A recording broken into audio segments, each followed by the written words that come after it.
dau o atmosferă extraordinară, iar aici s-ar fi potrivit. Dar nici doamna Surdu Stănescu nu este. Nu. Doamna Surdu Stănescu a venit în vizită mai devreme, a văzut expoziția și a zis că vine altă dată să mai stea cu noi, că n-a avut cum.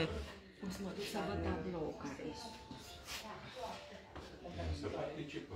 Auzi, Cristi, Bățișor. trebuie să fii măciunar să vorbesc eu. Părințani.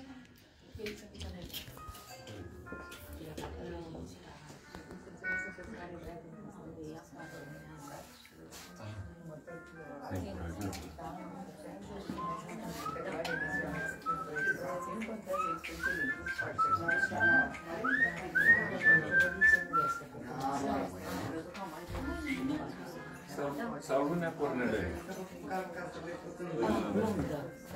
Putem să vorbim mâine dimineață. Sună-mă când vrei tu.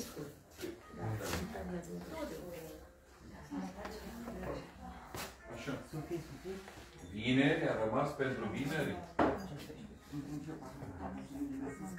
Vineri? Atunci, mâine, da. Mâine.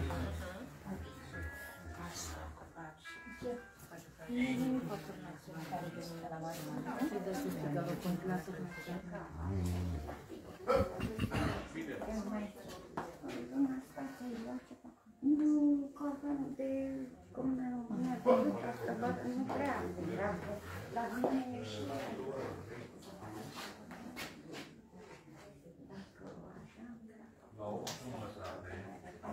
Doar ce asta mă surprinde tot timpul. Temperatură. Da.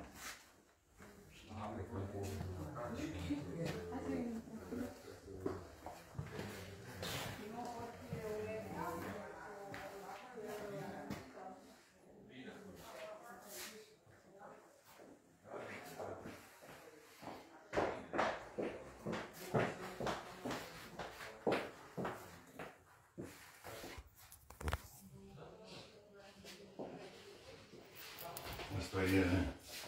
Guguianu. Este ori concur.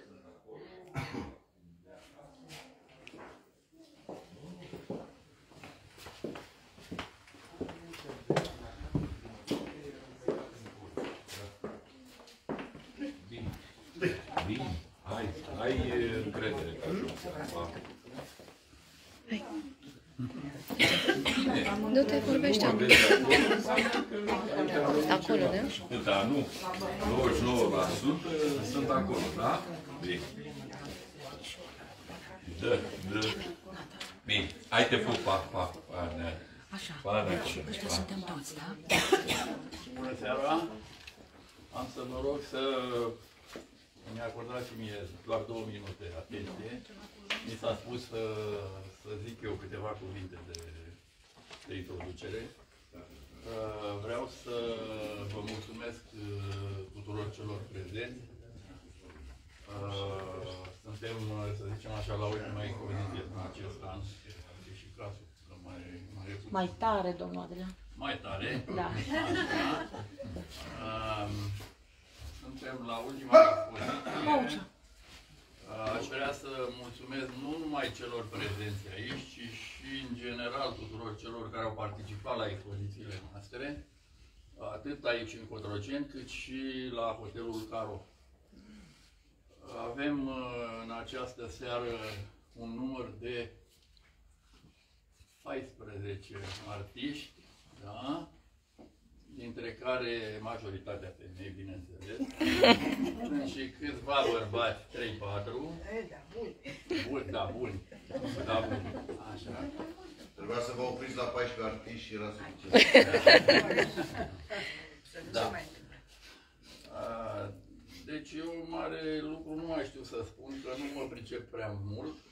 Am să o rog pe doamna Doina Ghițescu. Ziceam să mai faceți o introducere, mai lungiți 1 centimetru. Puteți să mai lungiți 1 centimetru? Aș vrea, dar nu știu dacă se poate. Nu știți că se spune, ci că... Ba, se poate. Este o anecdotă care spune care este diferența dintre ah și ah. N-ați înțeles? Ia uitați cum sună. Nu ați înțeles întrebarea? Diferența dintre ah și ah. vă răspundem noi. O diferență de numai 4 cm. Deci eu doresc numai unul de la dumneavoastră, dacă se poate. Da. Dar atunci spun eu ceva. Da, te rugăm. Dacă îmi permiteți. Noi am venit de curând din Franța, unde avem, bineînțeles, obișnuința acestor evenimente și noi am organizat, etc. Vom organiza împreună cu Adrian și Cristina, cu Galeria Soleil, în ianuarie o altă expoziție cu un pictor francez foarte mare, consacrat, așa, și le mulțumim. Thierry nu poate vorbi, fiindcă vorbește numai franțuzește, deci de asta iau eu cuvântul.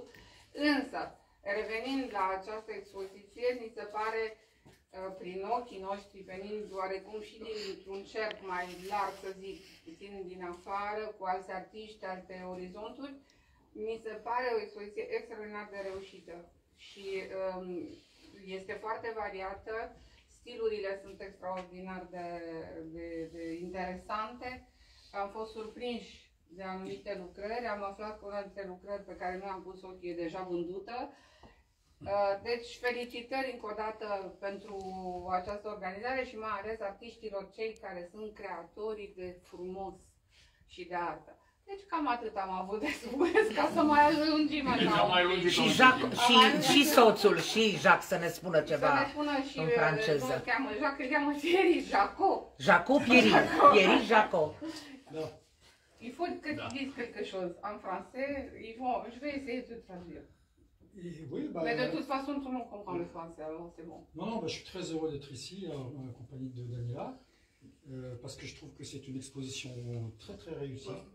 Il y a des artistes qui sont très différents les uns des autres, mais en même temps, qui sont très très représentatifs de leur art et de la maîtrise de leur art. Donc c'est une très belle exposition, et d'ailleurs, moi j'aimerais beaucoup ce qu'expose son frère et Christina, donc, qui sont d'excellents représentants d'artistes qui promeuvent leur art avec beaucoup de grâce et de professionnalisme. Merci beaucoup. Voilà, tout le monde a compris. Felicitări pentru limba franceză care este la nivel înalt aici la noi. Și acum să auzim pe artista noastră preferată, Doina, care ne-a încântat. Bun, o să vin acolo. De atâtea ori a venit aici. Vreți să vă aducem scaunul? Nu. Copacii mor în picioare. Așadar, doar un pic să... e bine.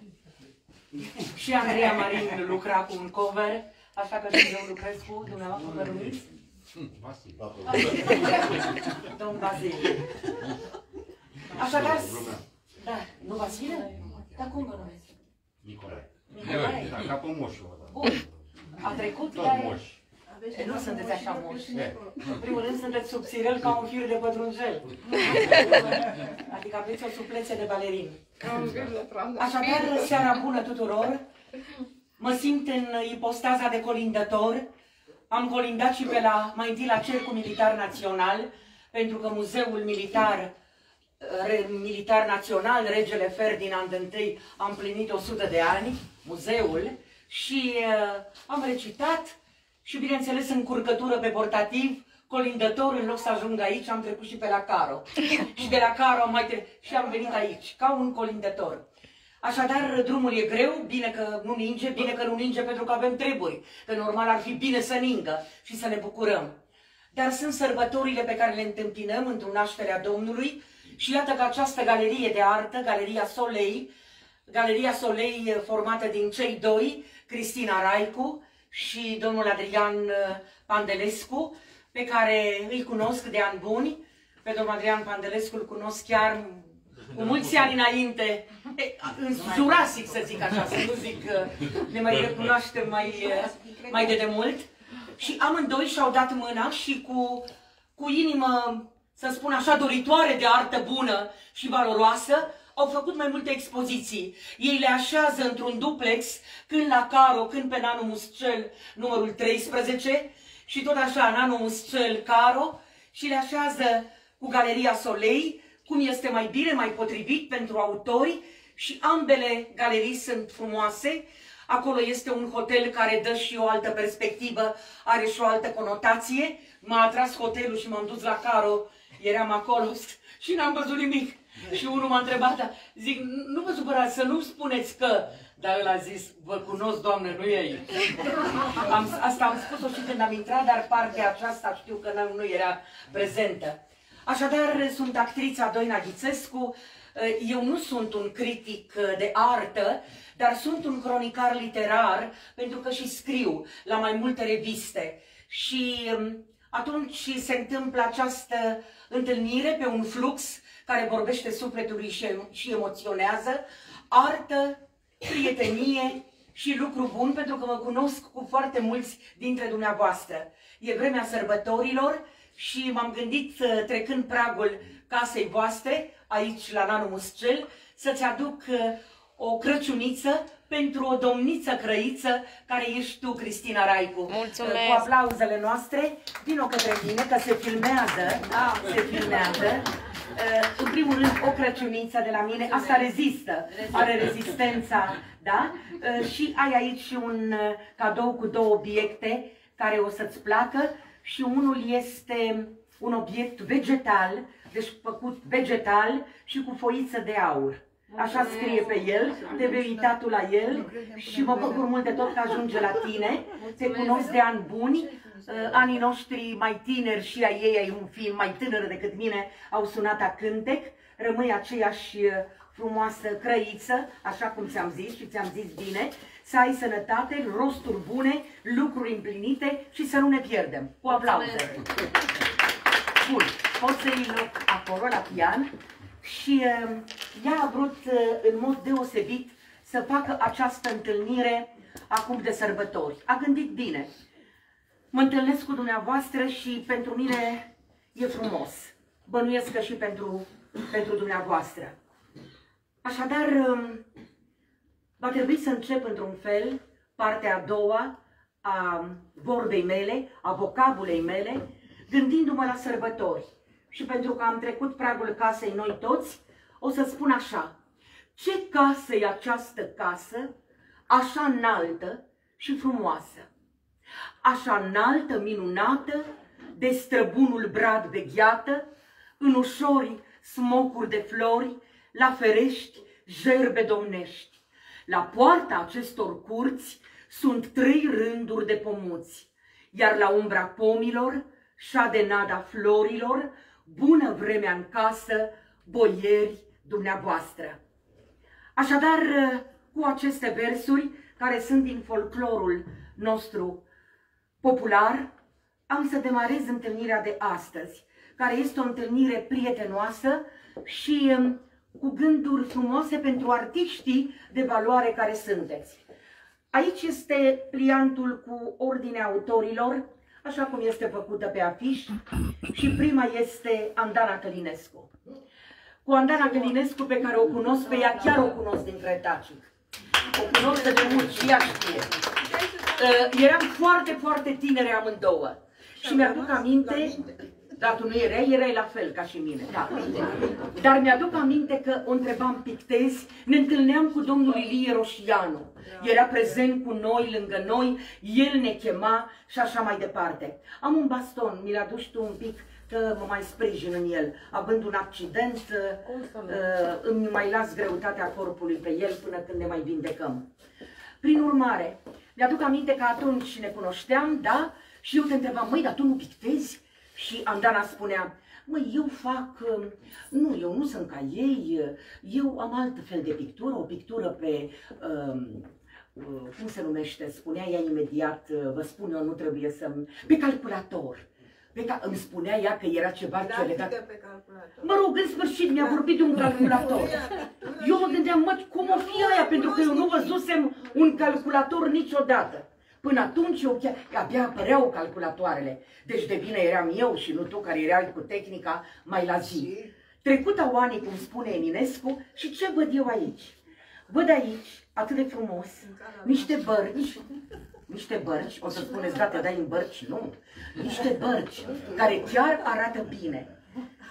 M-am bucurat de lanul de lebănțică, acolo miroase lebănțică și m-a îmbrățișat mirosul de lebănțică.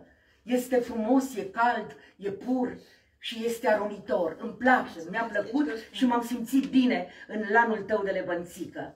Apoi, cu Don Quixote la braț, într-o lume, noi trăim și așa într-o lume nesigură, în care nici măcar asirom nu te mai asigură. Așa că Don Quixote, cu ideile lui, cu lupta lui pentru, da, este o realizare bună. Mai actual ca niciodată. Vorbește un pic mai tare că... Am zis că e mai actual ca niciodată. Păi e mai actual ca niciodată, numai că e în ton cu nebunia care există. Și într-o lume nebună, nu aceea o lume nebună, dar filmul ăla tot avea ceva frumos în el, acum este o lume mocirloasă. Și în această lume mocirloasă, sau din ea, mai răzbat niște flori, care sunt artiștii și care caută să aducă o imagine care să vorbească sufletului și lucrul acesta chiar se întâmplă. Andana, mă bucur că mă reîntâlnesc cu tine, să ai rezistență și puteri de fluvii mari, pentru că meriți. Da? Și aplauzele noastre le meriți. Doamna Antonina Rizea. Da. Antonina Rizea care poartă acolo undeva la gât și niște accesorii făcute chiar de domnia sa. Și lucrul ăsta îi dă o stare de împlinire. Vreau să vă spun că am văzut mozaicurile dumneavoastră, am văzut și pictura cu vioara. Pictura cu vioara are cântecul ei. De acolo putem dansa, aș putea chiar și eu, și cred că lucrul acesta mi s-ar potrivi chiar și cu baston. Dar aș vrea să vă spun că mozaicurile dumneavoastră excelează. Ele au o frumusețe specială. Frumusețea lor are strălucire. Mozaicul vorbește. Femeia mozaic, făcută din mozaic, care poartă la gât și ragul de mărgele, este o femeie specială. Parcă aștepți doar atât, să te duci în iatacul ei. Nu eu sau dumneavoastră, ci domnul Ciumeică, da, sigur, sau Toni, care abia așteaptă. Acolo frumusețea femeii te captivează și mă bucur mult de tot. Aplauzele sunt pentru doamna Antonina Rizea. Camelia Mircea nu a venit, da? Dar are icoana care este sufletul copilului. Icoana din sufletul copilului, pentru că în fiecare dintre noi există un copil. Între pământ și cer, între om și Dumnezeu, stă icoana. Și a știut prea bine. Să aibă salutul nostru și aplauzele noastre. Mergem mai departe și ne vom întâlni cu Cosmina Munteanu. Cosmina Munteanu. Cosmina, ești atât de... și tânără ești, dar suavă ca o garofiță. Și vreau să-ți spun că cei care cunosc și îndrăgesc cartea plastică știu prea bine că nimeni nu se poate declara a toate cunoscător în acest domeniu. Nimeni n-ar putea să alcătuiască fel de clasamente susținând că a descoperit cea mai mare lucrare, cel mai bun artist. Se poate bucura într-adevăr doar cel care înțelege, vino aproape de mine că stai prea după colț, se poate bucura într-adevăr doar cel care înțelege că este o lume aparte, lumea artei plastice. Aici, ca într-o adevărată constelație, și tu sclipești o clipă prin talentul hărăzit de bunul Dumnezeu, iar timpul știe ce să facă cu valoarea ta, cu valoarea fiecăruia, numai că ceea ce faci tu este atât de frumos și este un lucru împlinit, un lucru care îți dă și speranță pentru un viitor în arta vizuală pe care să nu o părăsești și să mergi înainte, să te bucuri de ea și să îți dorești sănătate și rosturi bune. Aplauzele sunt pentru... Cu drag, cu drag. Și mergem mai departe pe firul poveștii.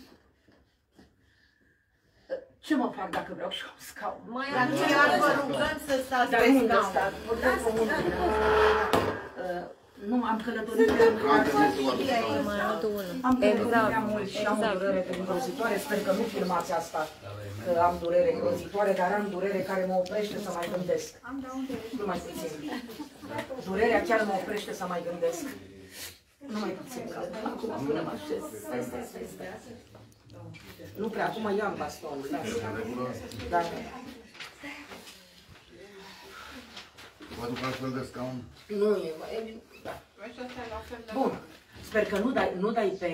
Nu. Că eu caut un scaun, că alargă părere ca să te prind, că n-am baston, că le dau pe la largă, nu, mei, că să vină Tony, că nu să vină celălalt, să vină Parfenie, pe Parfenie, nu. Parfenie e mai timid, nu, Parfenie... Să nu pleci, că mai am un speech. Ai plecat? Să nu pleci. Bun. Prin urmare, mergem mai departe. Cosmina, tu ești aici, da. Cosmina este... Mai vreau să mai spun ceva, dar nu mai puteam... V-am spus de ce, ca să nu mai reiau, că se filmează. Da. Și se taie la montaj. Cosmina este ca o stea călătoare. Steluțele, nu toate sunt călătoare. Dar tu ești, știi că e steaua cu coadă, cometa, pac, dar tu ești o steluță călătoare. Și steluța asta călătoare are o sensibilitate anume care îi dă o linie caldă pe drumul ei. Cu acea linie caldă pe care o ai tu pe drumul tău, cu acea linie pictezi. Și se vede candoarea și gingășia din atitudinea ta umană. Aplauzele sunt pentru doamna Elena Surdu Stănescu nu este, dar e și foarte greu să vorbești despre dânsa. Eu am să spun doar atât, sunt fericită, se va filma, va ajunge și la ea, o voi suna. M-a chemat când s-a așezat acolo unde a fost prăpastie și unde au murit cei de la colectiv, un monumentul făcut de ea. Știți prea bine că are un monument acolo, la colectiv.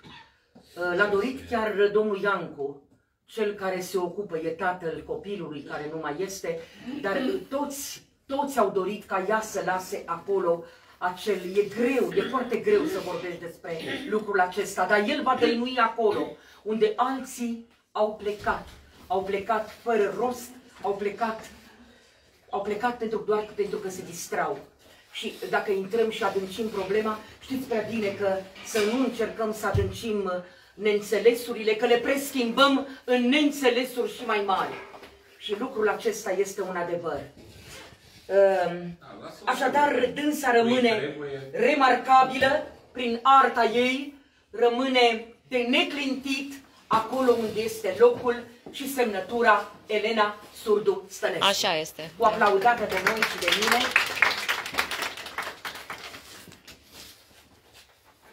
Le-am cunoscut la Cercul Militar Național. Foarte veselă, exuberantă, Gabriela, care tocmai s-a așezat, Gabriela Hinția. Pentru că o doare genunchiul. O doare, deci pe fiecare doare câte ceva. Pe mine mă doare coloana, pe dumneata... Da, dar dumneata nu pari. La mine, da, spune doamna săraca, imobilierul greu. Să știți că și eu am fost altădată din lemn de cireș, din lemn de trandafir.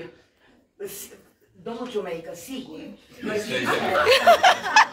ne știm aproape din acei ani în care dumneavoastră, văzându-mă în galeria de artă, după ce am recitat, mi-ați dăruit o lucrare. Erați foarte tânăr și eu eram mai tânără, toți eram mai tineri, dar mi-aduc aminte și am și acum lucrarea acasă. Și nu vă îmbujorați așa tare că pe urmă cine știe, mă scol de pe scaun și să nu produc vreo fractură. Vreau să spun că am fost din lemn de cireș de trandafir. Super! Avem aici lemn de cireș și uite Cosmina, din lemn de trandafir, din lemn de cireș, nici nu mai spun, minunata. Avem aici, sigur că da, și doamna care se ia la întrecere cu anumiți ani din viața domniei sale și arătați ca o maestră coregraf. Aplauze, vă rog, pentru... Da, sigur că da. De ce spun toate acestea? Pentru că eu acum nu mai sunt din lemn de cireș, de trandafir. Acum sunt din lemn de mahon. Măi, și ăsta e frumos, dar până împingi la el, e frumos că îți place mahonul. Mahonul e greu, are frumusețea lui, are și greutatea lui. Sigur. Toni știe, Toni știe. Să știi că îmi plac puii cu roșii și ador bărboșii. Ador bărboșii. Să știți, nici nu vă dați seama ce fericire. Este jarul. Da. Nici nu vă dați seama ce fericire.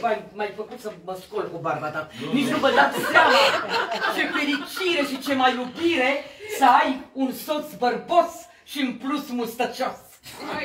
Și acum vine, ce fericire și ce mai iubire, în luna de miere, să săruți cu sete peria de ghete.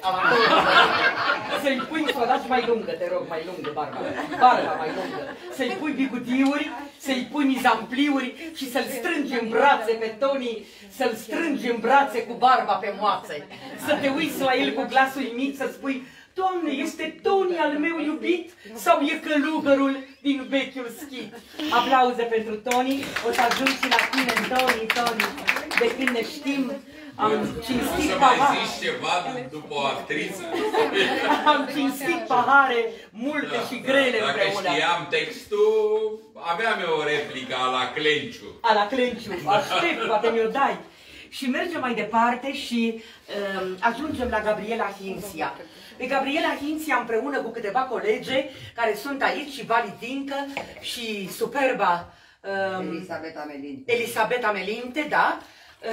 V-am văzut la Cercul Militar Național, când la sala rondă, când la sala foyer, în expoziții și personale, dar și de grup. Am fost la dumneavoastră și Gabriela Hinția, nu știu câtă încredere a avut ea, poate că la început a pornit cu neîncredere, e posibil, dar își dorea. Important este să-ți dorești și tot realizezi ceva, adică iese ceva. Sigur că noi nu știm, unii au o luminiță mai mare, alții o luminiță mai mică, dar luminița aceea se deschide într-un fel anume când aripile se deschid pentru că vrei să zbori. Și Gabriela Hinția face un puring foarte bun, așa se numește, curge. Și curge și curge, o lucrare care curge frumos ca o apă curgătoare, care nu se transformă în mlaștină, apa curge. Gabriela Hinția, e meritoriu ceea ce-ți spun și să mergi înainte și mă bucur mult de tot că nu te lași. Mioara Velicu avea un cântec: nu mă las, pe moldoveniește le spune ei, dar tu ești minunată și mă bucur mult de tot. Iată că din omul care a slujit o viață armata, undeva acolo în subtextul ființei ei, în sertărașul acela discret al sufletului ei, era această luminiță pentru a așeza. Și a așezat-o într-o formă curgătoare care place ochiului. Este Gabriela Hinția, aplaudată de noi. Mulțumesc. Laura Nilă. Laura parcă este micuța, vino puțin lângă mine, mica sirenă. Așa mă uit la tine, parcă ești mica sirenă. Poate că ea era blondă, nu-i nimic, dar trăim într-o lume modernă. Era tot brunetă, nu? Ai văzut? Deci n-am schimbat. Vino mai aproape să te vadă în acțiunea. Domnul vreau aici să fie ciumeică, vă rog frumos. Nu eram chiar așa, dar n-am fost niciodată chiar așa, niciodată n-am fost chiar așa și nici nu voi putea să ajung. Dar ea este mica sirenă și prin urmare basmul nu l-am schimbat și vreau să-ți spun, la cât e o bijuterie făcută de tine, da? Dar ea are acolo pe simeze bijuterii făcute de ea, cu coliere, cercei, cu brățări, spre care privirile își plimbă muierile mult trâvnitoare. Și atunci o fată ca ea, creatoarea, frumos dănțuiește, pe sprintene, zvelte picioare, tot focul în plete-i lucește, ca holda se leagă în soare, și hora domnul Ciumeică vârtej se pornește, cu vuiet ca brazi în vânt, iar pașii ei sunt stăpâni și peceți pe pământ. Deja am făcut un tablou și aplauzele o îmbrățișează pe ea într-un tablou, iată și Laura. Deja am creat un tablou în vers. Aici ar trebui să lucrezi tu, Toni. Sau de ce nu? Cine? Sau domnul Ciumeică, domnul Simion, sigur că da. Mereu revin la domnul Simion. Nu știu, dar vă uitați la mine ca și cum ați spune ce ochi, nu la tine, la mine. E neînsurat, eu sunt însurat. Tu ești însurat. Să rămâi așa. Da. Eu mă uit la domnul Simion, care se uită la mine, am și o lucrare din Precambria, se uită la mine și spune: spune: ce ochi ai, Doamnă, și ce gură, și într-atât mă ispitești că ți-aș propune o aventură, dar ce mă fac dacă primești? Mă rog, Simion, Ciumeică, și acum aplauze dumneavoastră. Da, Toni, am și pentru tine una. Am și pentru tine. Revin la mica sirenă, cu bijuteriile ei, cu accesoriile ei, care sunt foarte frumoase. Ți-ai găsit culorile, ai găsit pietricelele. Din ce anume sunt? Spune-ne tu din ce sunt făcute. Agate? Agate și? Hematit. Și hematit. Da. Și mai sunt și alte pietre? Onyx. Onyx, da. Și Da. ghineol. Și unde le găsești tu pe toate astea? În diverse locuri, nu pot să... Nu, că poate să mai duce și altul. Sigur că da. Momentan nu, dar e posibil. Și uite, se și filmează. Dar vreau să spun că pereții Simezei de aici, de la Galeria Solei, au căpătat o frumusețe și grație bijuteriilor tale. Mi-au plăcut foarte mult, foarte mult. Și cred că mi-am mai făcut aici, da, bijuterii Laura Nilă, care într-adevăr, nu știu, îmi pare rău că nu, dacă eram eu din lemn de cireș de trandafir, se potriveau tocmai bine acum. Acolo sunt pentru o asemenea prezență feminină. Te felicit. Mulțumesc. Mult de tot. Și să rămâi în, a spune eu, în dimensiunile acestea, din povestea Mica Sirenă. Aplauze pentru Laura! E drag, e drag. Doamna Lia Ciobăniței nu este aici, dar eu o prețuiesc foarte mult pe dânsa și vreau să-i arătați, face niște lucruri, a avansat mult de tot. Doamna Lia Ciobăniței urcă și urcă, poate e prea mult spus cu o rapiditate aproape filmică, dar urcă bine.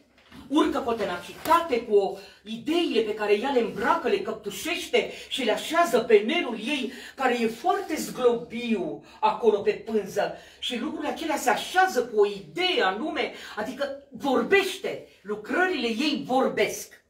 Am spus lucrul ăsta pentru că dânsa este modestă, dânsa aproape că nu, dar, nu, să nu spuneți nu prea mult, că nu, să nu zică, cine să zică, Doamne, nu, dar dumneata, chiar faci niște lucruri, da, lasă, păi și cine vrei să ți le vadă, așa ține-le acasă și nu, bine, nu, așa că bine că se filmează, Lia Ciobăniței ai urcat. Ești o doamnă și modestă, păcat că ești modestă, a apărut Corneliu Vadim Tudor când trăia odată la televiziune, a apărut și mi-aduc aminte că la o emisiune a lui Dan Diaconescu a spus așa, după ce a spus multe, a zis, sunt modest, dar vreau să se știe. Așa și noi. Acum să știm că Lia Ciobăniței chiar urcă. Și o aplaudăm, chiar dacă nu este aici. Bun.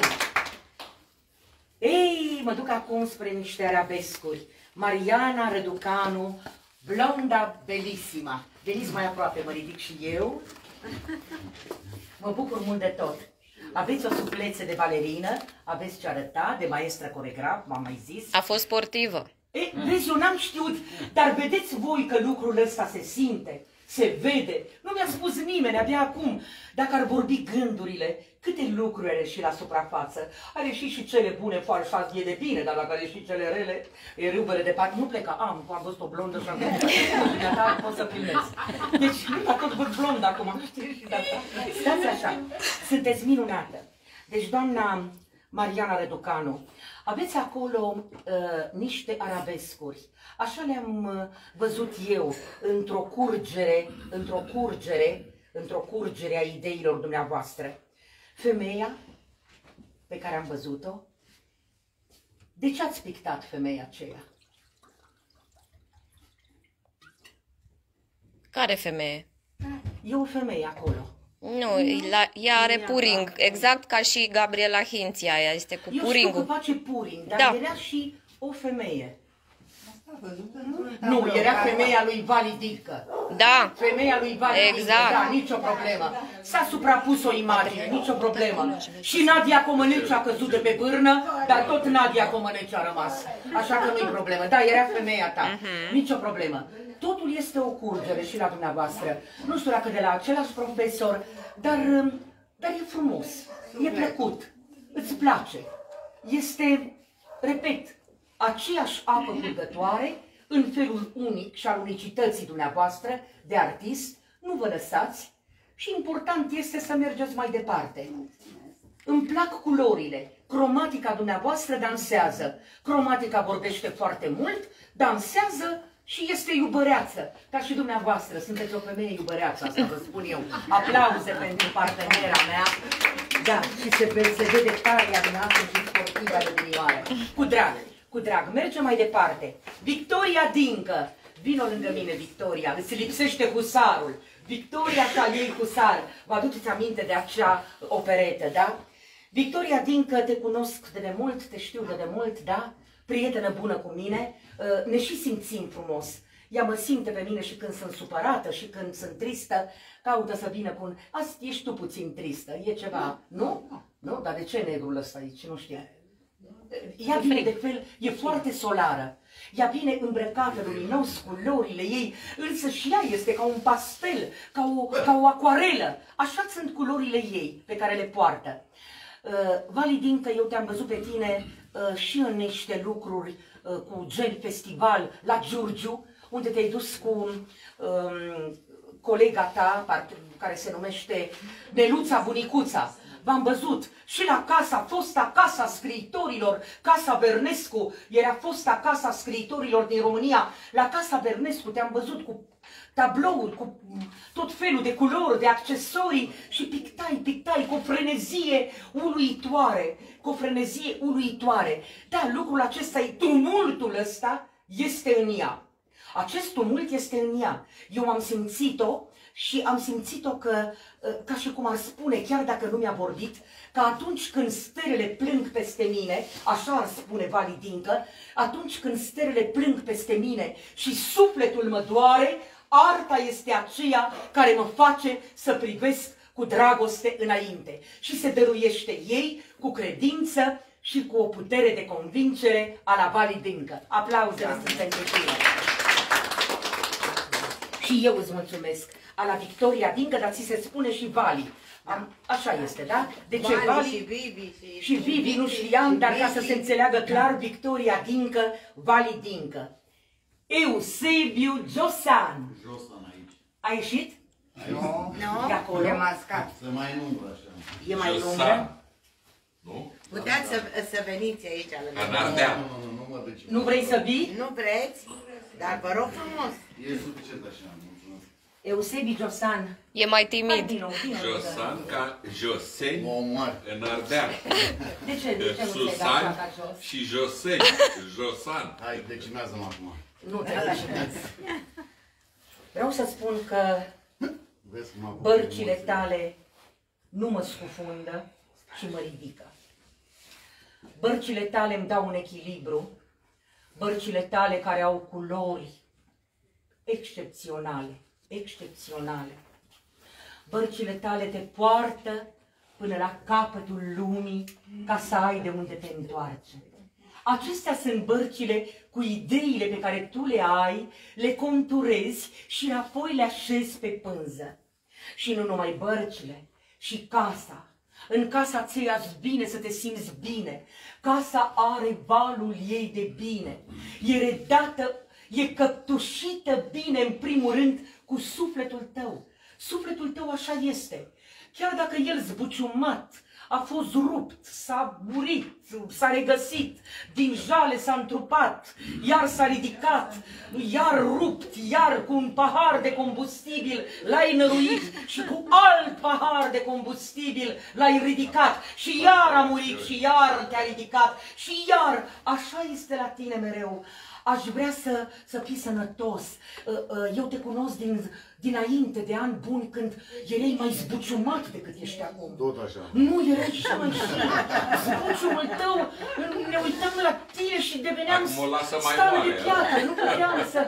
Nu puteam să te urmez. Vedeți că miercuri am o personală pe Victoriei. Vin. Te rog. Venim toți. Cu mare Sigur, și vin și ei. Da? Îl aplaudăm că venim, da? Bine. Personală pe Victorie. Am altfel de bărci. Da? Bine. Dar mai am ceva să-ți aud. Copacul tău.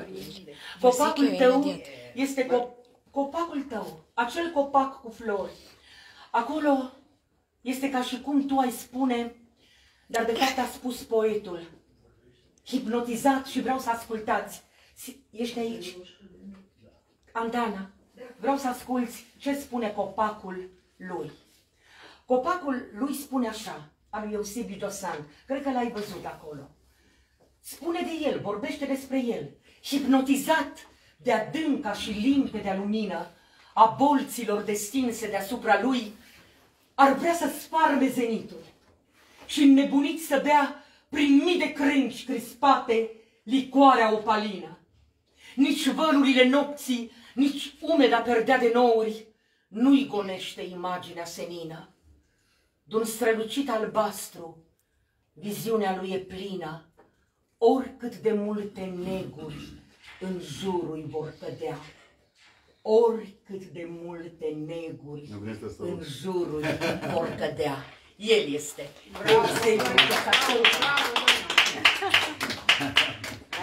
V-a pupat?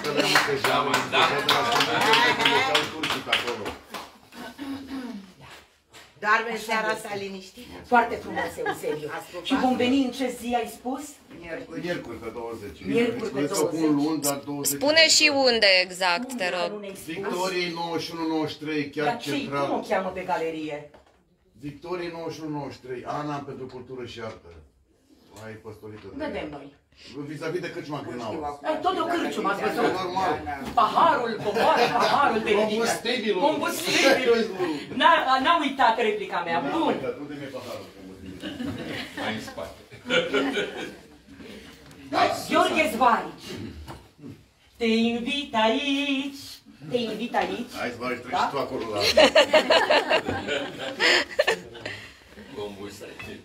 Combustibil. Gheorghe Zvarici, aparent cu minte. Aparent cu minte. Gheorghe Zvarici este, probabil că, zic eu, așa cum te simt, că te știu, el de câte ori mă vede, îmi dă o ciocolată, o bomboană, nu știu de unde le scoate, chiar dacă nu e Moș Crăciun, nu e Sfântul. El vinde, eu n-am, de unde? Pe care o scoate de acolo, din cum scoate Gabriela Hinția telefonul pe care vrea să-l închidă, că asigură fondul muzical al acestei emisiuni. Da? Bun. Așadar, Gheorghe Zvarici, pe care de curând l-am văzut la Galeria Mihai Eminescu, la Galeria de Artă de pe Jean-Louis Calderon 39, bine că poți figura asta. Altul nu poate chiar așa. Parcă ai trecut pe bine că poți.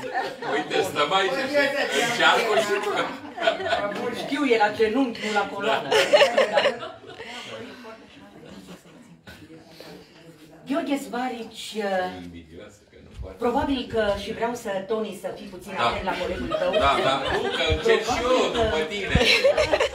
Probabil că privind de multe ori, el privind de multe ori cu nostalgie la flăcăul, la tânărul de odinioară, a învățat că în viață vin și tristeți și bucurii, dar fiecare dintre noi își poartă steaua norocului în sân, iar arta este pentru el curaj, speranță, perspectivă, dorință, putință, realizare, iubire, într-o dumnezeire.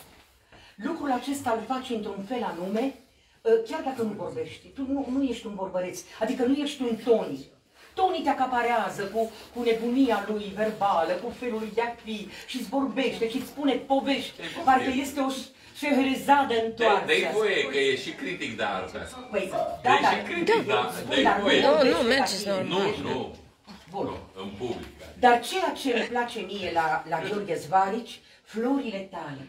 Florile, acolo este o vază cu flori care e atât de frumoasă, adică e ceva pe care eu aș vrea să o am acasă. Adică e frumoasă, nu că nu eu e una, dar florile tale miros și îți vorbesc frumos, sănătos și sincer. Și sunt ca niște cadâne. Florile lui sunt ca niște stewardeze, ca niște cadâne, ca niște majorete, care toate ar vrea să-ți vorbească fiecare în parte, în felul ei. Tu le asculți? Nu știu când le asculți. Probabil că nu le asculți, dar și acum văd că ai și strungăreață.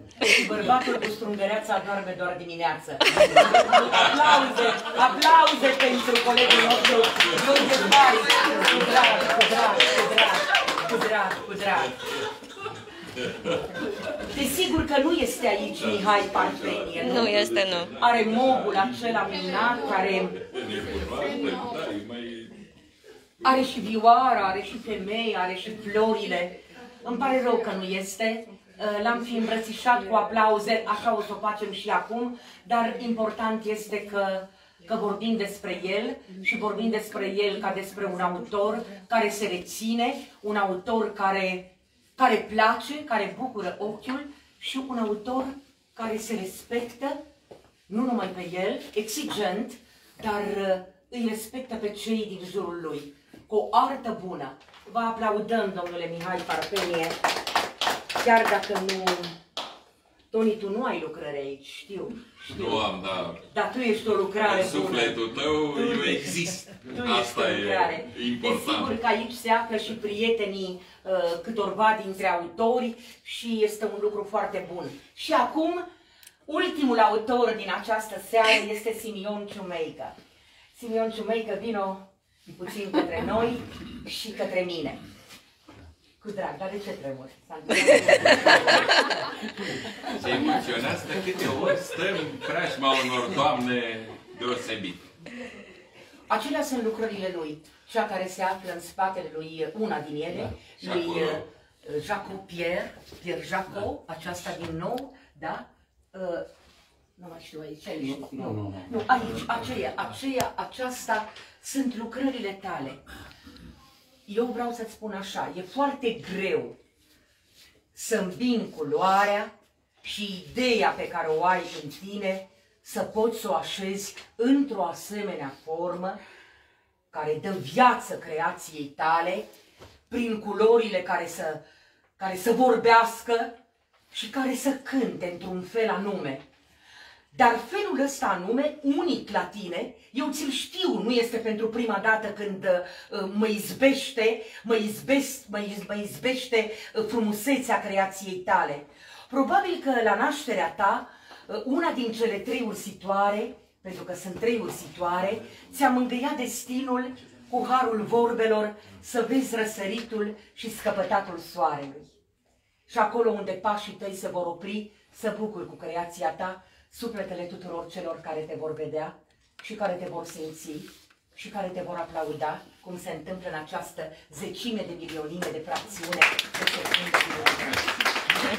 Este frumos să mergi înainte, mă tulburi într-un fel anume, mi-aduc aminte și de anii noștri mai tineri, ai mei, ai lui Toni, îți dai seama, dar ce să facem? Trecem cu ei și ne bucurăm. Tu vrei să nu spun mai multe? Spun doar atât mai spun, doar atât. Ești un frumos, ești un artist frumos la minte, la trup și la suflet. Mă bucur mult de tot.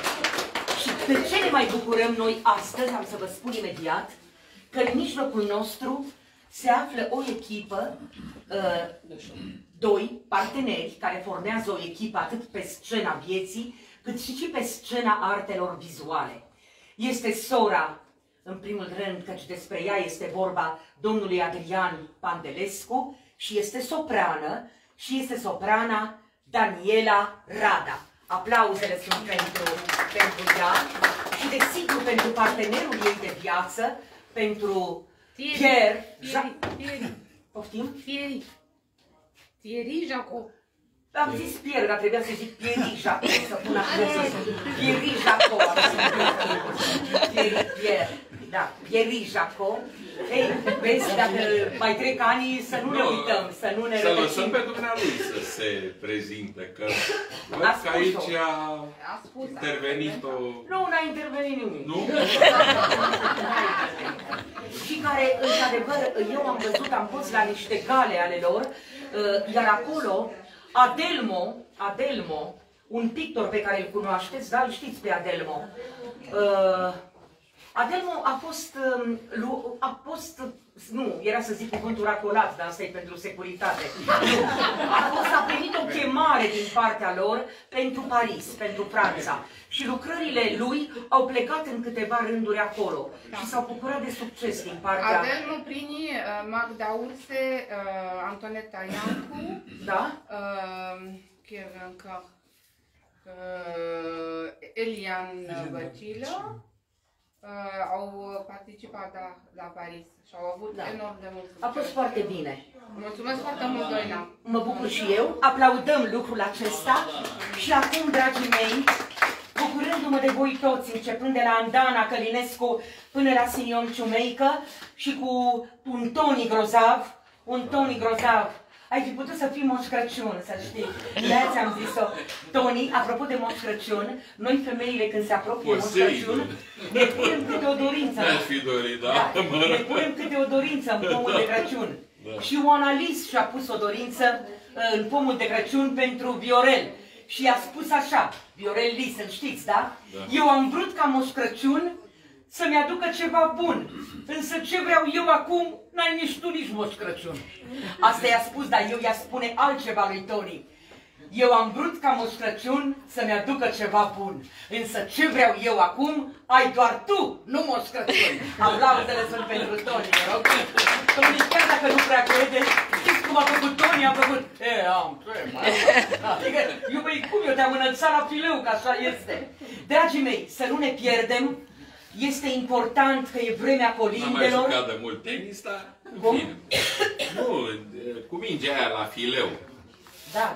O primesc pentru la primăvară. Pentru la ai mai slăbit și asta e de bine. O spun aici. Pentru că e vremea colindelor și gheața se întinde asemenea oglindelor și tremură brazii mișcând rămurelele, căci noaptea de azi când scânteie stelele. Se bucur copiii și fetele, de dragul Mariei își piaptănă pletele. De dragul Mariei și a Mântuitorului lucește pe ceruri o stea călătorului. În noaptea sfântă de ajun, pe drumul nins de lună, trei magi călări cu suflet bun aleargă împreună. De unde vin, unde se duc, ce doruri îi frământă, spre Iesle ei călătoresc și sufletul lor cântă. Și cântă inimile în cor, aprinsă-i bucuria, căci s-a născut Iisus din cer. Da, s-a născut Mesia. Bravo! Bravo! Ești mare, da? Figurat mare. Asta vorbeam cu domnul Pandelescu când m-ai atenționat, că ai vorbit mai la obiect, nu numai că mai cu suflet, dar și la obiect și ai punctat foarte bine și cu multă generozitate pentru noi toți și mulțumesc. Și cu adevăr despre voi. Vă mulțumesc mult de tot. Mulțumim. Mulțumesc, Andana, ești prima